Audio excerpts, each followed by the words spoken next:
सभी मित्रों को नमस्कार। मैं पुष्पत यादव ददरा एकेडमी के ऑनलाइन प्लेटफॉर्म पर एक बार फिर से सभी का स्वागत करता हूं। हम लोग हिंदी व्याकरण का अध्ययन कर रहे हैं। हिंदी व्याकरण के अंतर्गत हम अभी तक वर्ण विचार पर चर्चा कर रहे हैं।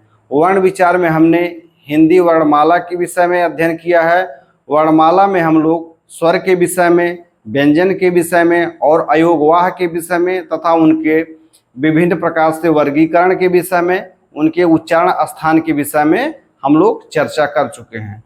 किसी भी भाषा को सही रूप से बोलने के लिए, सही रूप से उच्चारित करने के लिए हमको वर्णों के उच्चारण अवयव की जानकारी होनी अति आवश्यक है। वर्णों के उच्चारण अवयव या वर्णों के उच्चारण अंग के विषय में सही जानकारी होने पर हमारे द्वारा जो भी वर्ण उच्चारित होंगे वह मानक सहित वर्ण उच्चारित होंगे। मानक सहित वर्ण उच्चारित होने के कारण एक तो शब्दों के अर्थ में कोई अंतर नहीं आएगा, दूसरे शब्द अच्छी तरह उच्चारित होंगे। इससे भाषा का विकास होगा। तो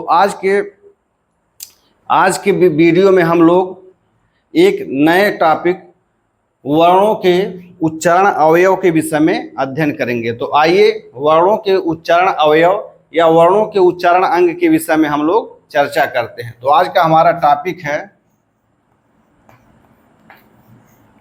वर्णों के उच्चारण अंग, वर्णों के उच्चारण अंग, इसको उच्चारण अवयव, उच्चारण अवयव,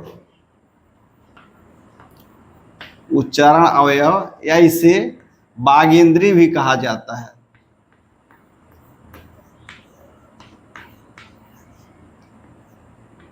इसे वागेंद्री भी कहा जाता है। जैसा कि हम लोग जानते हैं कि भाषा में ध्वनि से तात्पर्य मानव मुख से उच्चारित ध्वनि से लिया जाता है। मानव मुख से ध्वनि उच्चारित होने में मुख के कई अंग भाग लेते हैं। इन भाग लेने वाले अंगों में कुछ अंग अपने स्थान पर स्थिर रहते हैं, जबकि कुछ अंग इधर उधर गति करके उच्चारण में सहयोग करते हैं। जैसे मानव का जो ऊपरी जबड़ा होता है वह स्थिर होता है, जबकि नीचे का जबड़ा जो होता है वह इधर उधर गति करता रहता है। मनुष्य जब मूलाधार से आती हुई श्वास वायु को ऊपर की ओर उठाते हुए मुख के अंदर जिह्वा की सहायता से वर्ण के उच्चारण के लिए उसे एक निश्चित स्थान पर ले आता है। मनुष्य द्वारा वायु को उस निश्चित स्थान तक ले आने की इस क्रिया को प्रयत्न कहा जाता है। जिन जिन अंगों द्वारा यह प्रयत्न किया जाता है उनको उच्चारण करण या सहायक अवयव या सहायक अंग कहा जाता है। और वह स्थान जिस पर वायु को लेकर मानव ध्वनि उच्चारित करता है वह स्थान उच्चारण स्थान कहा जाता है। उच्चारण के समय भीतर से आती हुई श्वास वायु को मुख के अलग अलग अंग विकृत करके बाहर निकालते हैं। जिन चल अंगों द्वारा यह विकार उत्पन्न किया जाता है उन्हें उच्चारण करण कहते हैं। उच्चारण करण को सहायक अवयव भी कहते हैं या सहायक अंग भी कहते हैं। जबकि ऊपरी जबड़े के अचल अवयव अर्थात ऊपरी जबड़े के वे अचल अंग जो न तो इधर उधर चलते हैं न हिलते ढुलते हैं वह उच्चारण स्थान कहे जाते हैं। इन उच्चारण स्थानों को जब चलने वाले अंग अर्थात मुख के भीतर के वे अंग जिन्हें ऊपर या नीचे की ओर हिलाया जा सकता है, ऊपर की ओर उच्चारण स्थान पर जाकर हवा के मार्ग को अवरुद्ध करते हैं। जब हवा के मार्ग को अवरुद्ध किया जाता है तब भिन्न भिन्न वर्णों के उच्चारण संभव हो पाते हैं। उच्चारण में सक्रिय रूप से भाग लेने वाले इन चल व अचल अंगों को सम्मिलित रूप से उच्चारण अंग कहा जाता है। इन्हें सम्मिलित रूप से उच्चारण अवयव भी कहा जाता है या इन्हें हम वागेंद्री भी कहते हैं। तो ध्वनि उच्चारण करने में जो ये अंग सहयोग करते हैं उनके गति के आधार पर या उनके चलने के आधार पर हम उन्हें दो भागों में बांट सकते हैं। तो अभी तक हमने क्या जाना कि जो मानव मुख में ध्वनि उच्चारित होती है उसमें दो तरह के अंग कार्य करते हैं। पहला वह अंग कि जो इधर उधर गतिशील रहते हैं उन्हें चल अंग या चल अवयव कहा जाता है। दूसरे वे अंग जो अपने स्थान पर स्थित रहते हैं उन्हें अचल अवयव या अचल अंग कहा जाता है। चल अवयव क्या होते हैं? वह उच्चारण करने में सहायक होते हैं, तो उन्हें उच्चारण करण या सहायक अवयव कहा जाता है। और अचल अवयव या अचल अंग क्या होते हैं कि वह एक निश्चित स्थान पर होते हैं जहां पर चल अवयव के द्वारा वायु को रोक करके ध्वनि या वर्णों का उच्चारण किया जाता है, तो उन्हें उच्चारण स्थान कहते हैं। तो इन दोनों अंगों के चलने के आधार पर या गति के आधार पर इन चल अवयव या चल अंगों को हम लोग दो भागों में बांट सकते हैं। तो पहला कौन सा होता है?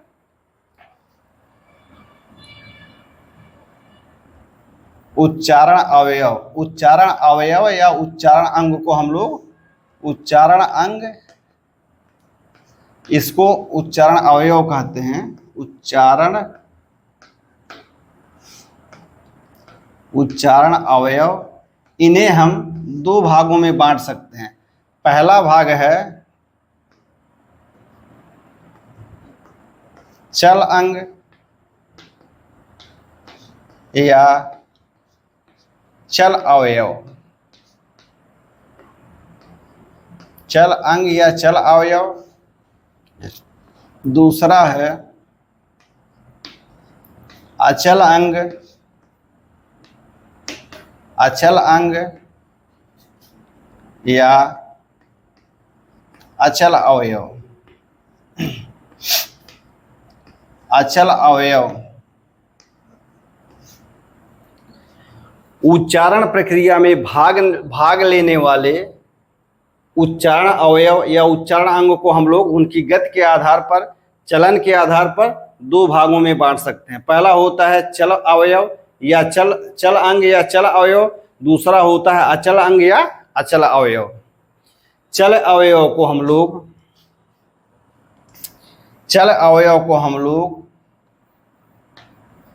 उच्चारण करण, चल अवयव को हम लोग उच्चारण करण या सहायक अवयव भी कहते हैं। सहायक अवयव भी कहते हैं या सहायक अंग भी कहते हैं। चल अंग या चल अवयव को उच्चारण करण या सहायक अंग कहा जाता है, जबकि अचल अवयव को अचल अवयव को क्या कहा जाता है? इसको उच्चारण स्थान कहा जाता है। उच्चारण स्थान कहा जाता है। चल अवयव या चल अंग या चल अवयव को उच्चारण करण या सहायक अवयव कहते हैं। अचल अंग या अचल अवयव को उच्चारण स्थान कहा जाता है। उच्चारण करण वर्णों के उच्चारण होने में सहायता करते हैं। उच्चारण स्थान पर वर्ण उच्चरित होते हैं। चल अवयवों को उच्चारण करण या सहायक अवयव कहा जाता है। चल अवयव सामान्यतः इधर उधर या ऊपर नीचे गति करते हैं, इस कारण से वे विभिन्न स्थितियां धारण कर सकते हैं। चल अवयव में नीचे के जबड़े, चल अवयव में कौन कौन से अंग आते हैं? तो चल अवयव में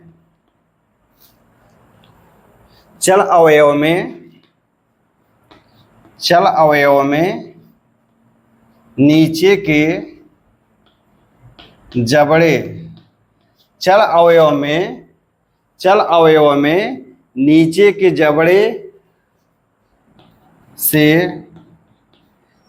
के जबड़े से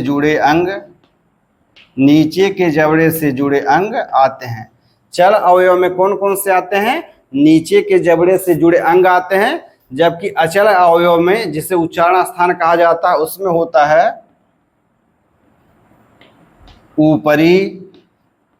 ऊपरी जबड़े से जुड़े अंग। ऊपरी जबड़े से जुड़े अंग होते हैं।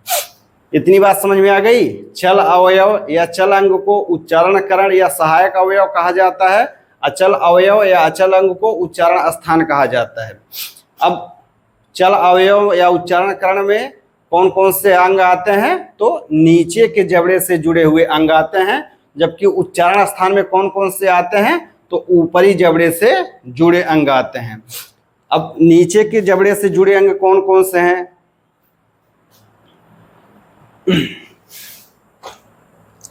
तो नीचे के जबड़े से जुड़े अंग, नीचे के जबड़े से जुड़े अंग कौन कौन से हैं, तो मुख्यतया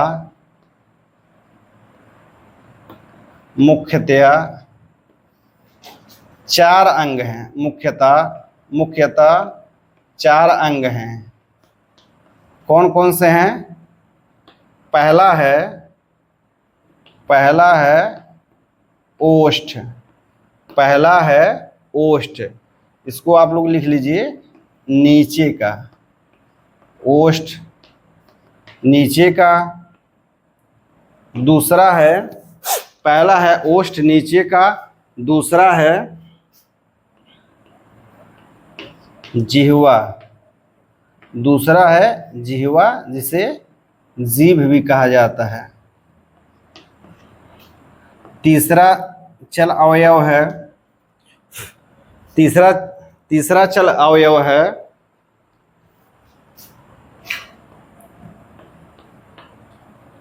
ग्रसनी पृष्ठ, ग्रसनी पृष्ठ या इसे गलबिल भी कहा जाता है, ग्रसनी पृष्ठ या गलबिल। और चौथा है स्वर यंत्र, और चौथा है स्वर यंत्र। उच्चारणकरण या सहायक अवयव में नीचे के जबड़े से जुड़े हुए अंग आते हैं। इसमें मुख्यतः 4 अंग हैं या 4 अवयव हैं। वो कौन कौन से हैं, तो पहला है ओष्ठ, इसमें नीचे का ओष्ठ होता है। दूसरा है जिह्वा जिसको जीभ भी कहते हैं। तीसरा है ग्रसनी पृष्ठ या गलबिल, और चौथा है स्वर यंत्र। और चौथा अंग कौन सा है, तो वह है स्वर यंत्र।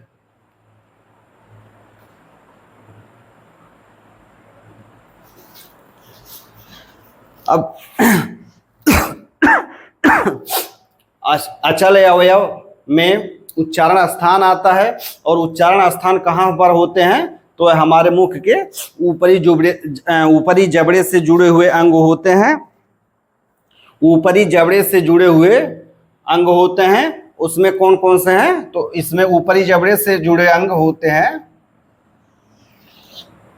तो ऊपरी जबड़े से जुड़े अंग मुख्यतया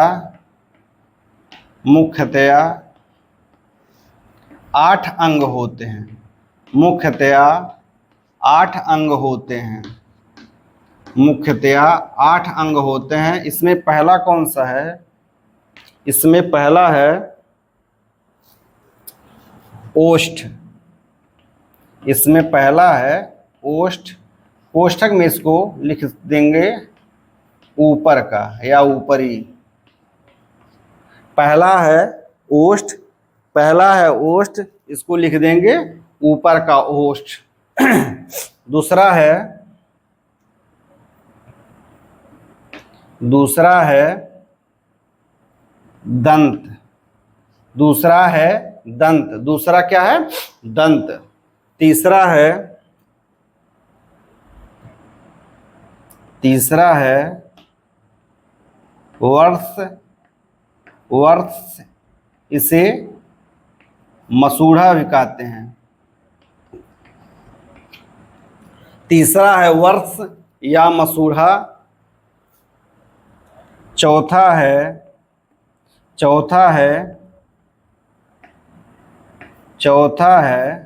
कठोर तालु, चौथा है कठोर तालु, चौथा है कठोर तालु। पांचवा है मूर्धा, पांचवा अंग है मूर्धा। छठा अंग है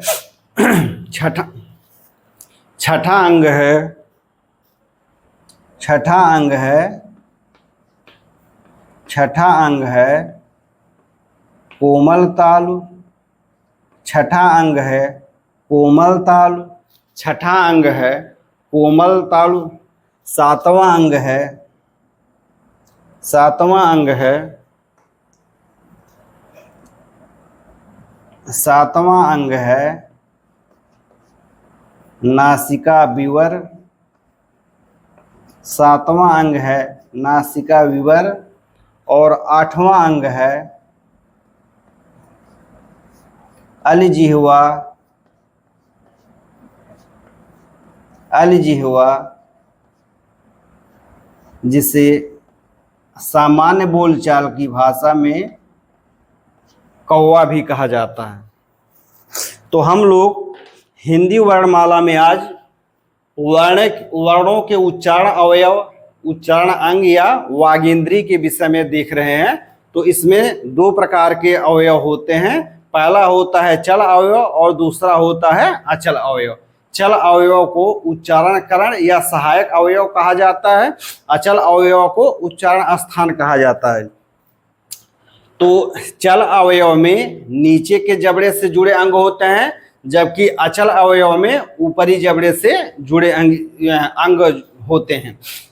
नीचे के जबड़े से जुड़े अंग कौन कौन से हैं? तो नीचे के जबड़े से जुड़े मुख्यतः 4 अंग होते हैं। पहला होता है ओष्ठ यानी नीचे का ओष्ठ, दूसरा होता है जिह्वा या जीभ, तीसरा होता है ग्रसनी पृष्ठ या गलबिल, और चौथा होता है स्वरयंत्र।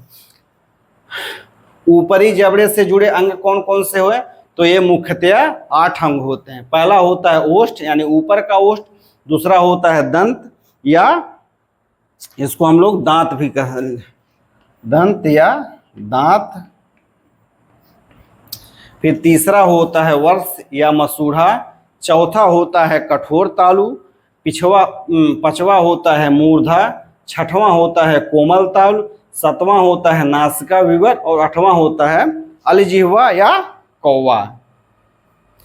ठीक है, इतने अंग होते हैं जो हमारे मुख में स्थित होते हैं और वर्णों के उच्चारण में सहयोग करते हैं, और वर्णों के उच्चारण में सहयोग करते हैं। आप लोग चाहें तो इसको लिख लें या इसका स्क्रीनशॉट ले लें। अब इसमें से एक दो बातें हम और लिख दे रहे हैं, इसको हम मिटा दे रहे हैं।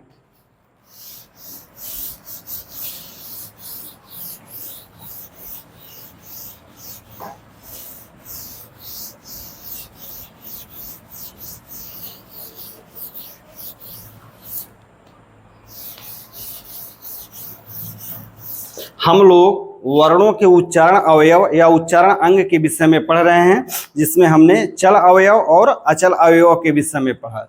उसी के संदर्भ में एक बिंदु और है कि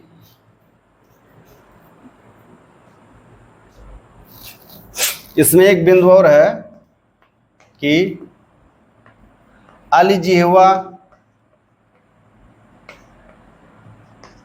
अलजिह्वा या कौवा, अलजिह्वा या कौवा एक चल अवयव है।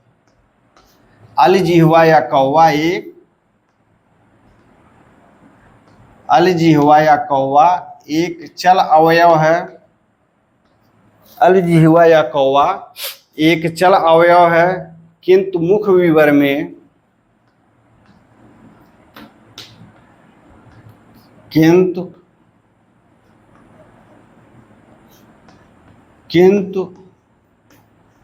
मुख विवर में अलजिह्वा या कौवा एक चल अवयव है, किंतु मुख विवर में ऊपरी जबड़े से, किंतु मुख विवर में अलजिह्वा या कौवा एक चल अवयव है, किंतु मुख विवर में ऊपरी जबड़े के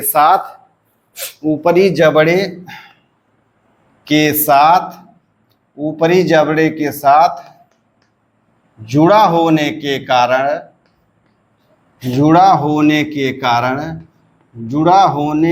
कारण इसे अचल अवयव, इसे अचल अवयव माना जाता है, इसे अचल अवयव माना जाता है। अचल अवयव, अचल अवयव, अचल अवयव माने जाने के कारण, अचल अवयव माना जाने के कारण, माना जाने के कारण यह एक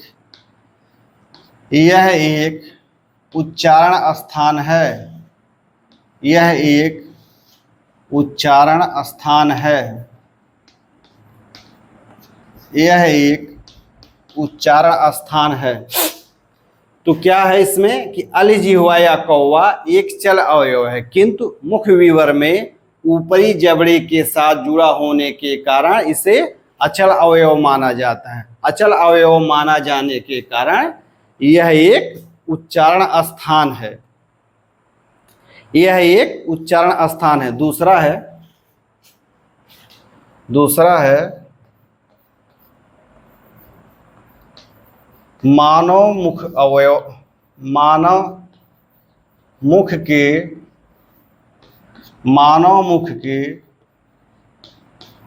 उच्चारण, मानव मुख के उच्चारण अवयव में, मानव मुख के उच्चारण अवयव में ओष्ठ, मानव मुख के उच्चारण अवयव में ओष्ठ एकमात्र ऐसा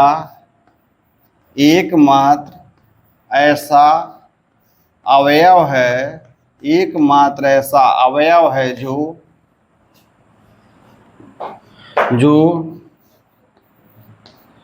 चल अवयव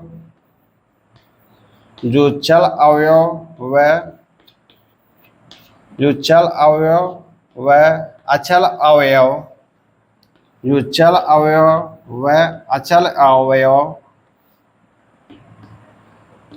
दोनों से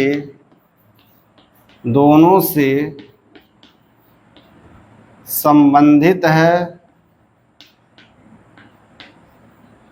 जो चल अवयव अचल अवयव दोनों से संबंधित है।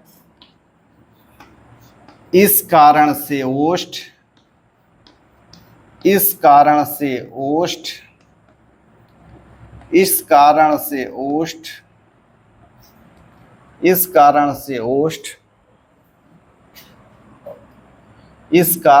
ओष्ठ उच्चारणकरण और उच्चारण स्थान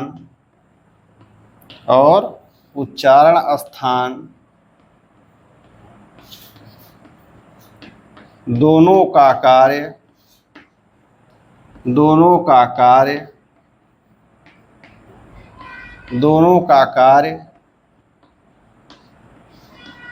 करता है। तो हम लोग उच्चारण अवयव के विषय में देख रहे हैं। तो दूसरा है कि मानव मुख के उच्चारण अवयव में ओष्ठ एकमात्र ऐसा अवयव है जो चल अवयव व अचल अवयव दोनों से संबंधित है। इस कारण से ओष्ठ उच्चारणकरण और उच्चारण स्थान दोनों का कार्य करता है, जिसमें ऊपर नीचे का ओष्ठ उच्चारणकरण का और ऊपर का ओष्ठ उच्चारण स्थान का कार्य करता है। इतनी बात आप लोग समझ लीजिएगा, ठीक है। तो उच्चारण अवयव के विषय में ये दो बातें थी, इसको आप लोग नोट कर लीजिए। तो आइए हम लोग एक एक अंग का धीरे धीरे वर्णन करते हैं, एक एक अंग का हम लोग धीरे धीरे वर्णन करते हैं।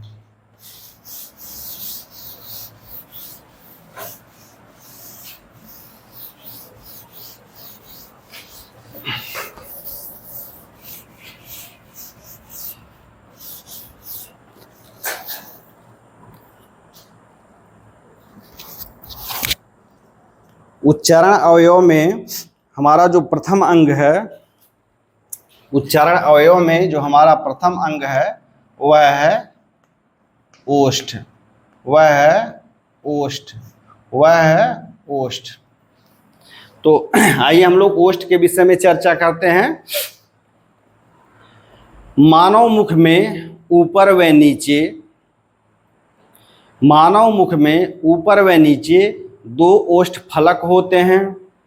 बनावट में यह कोमल होते हैं, मुलायम व मांसल होते हैं।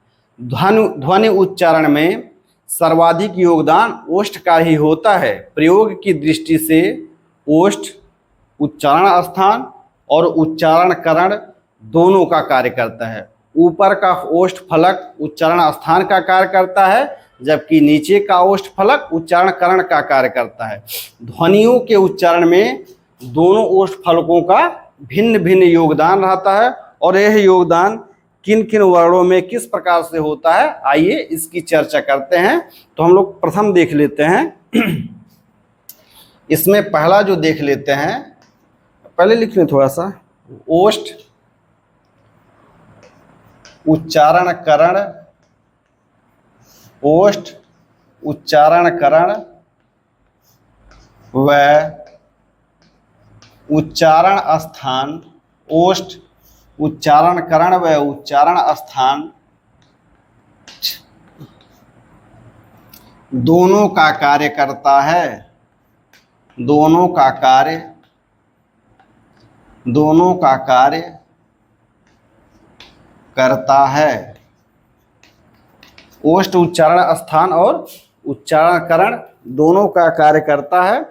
और तो वर्णों के उच्चारण में ओष्ठ के द्वारा क्या क्या योगदान किया जाता है, हम उसके विषय में चर्चा कर ले। तो ओष्ठ, ओष्ठ हिंदी के, ओष्ठ हिंदी के, ओष्ठ हिंदी के सभी स्वरों के, ओष्ठ हिंदी के सभी स्वरों के,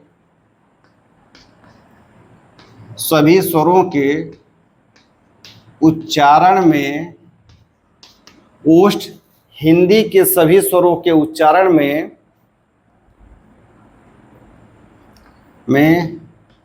अपनी भागीदारी, ओष्ठ हिंदी के सभी स्वरों, ओष्ठ हिंदी के सभी स्वरों के उच्चारण में अपनी भागीदारी, अपनी भागीदारी, अपनी भागीदारी उपस्थित रखता है,